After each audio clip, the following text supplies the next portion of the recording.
بسم اللہ الرحمن الرحیم۔ السلام علیکم۔ B B C 11 headlines news سے میں ہوں صبا منیر۔ ناظرین، آپ کو آگاہ کریں لیا سے، جہاں ہمارے نمائندہ خصوصی بلال بلوچ کے مطابق سرکاری تنصیبات کی سیکیورٹی کو یقینی بنانے کے لیے ڈسٹرکٹ پولیس آفیسر لیا سید علی رضا نے سولر پاور پروجیکٹ کا وزٹ کیا، جبکہ اس موقع پر ڈی ایس پی چوبارہ اور دیگر پولیس افسران ان کے ہمراہ تھے۔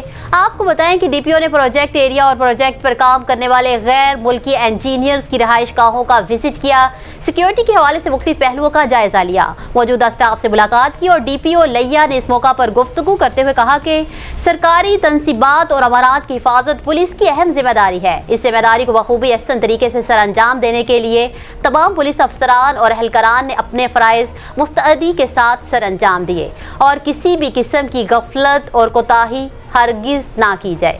نیوز اسٹوڈیو سے فی الوقت اتنا ہی۔ مزید تفصیلات اور اپڈیٹس کے لیے دیکھتے رہیے B B C 11 headlines news.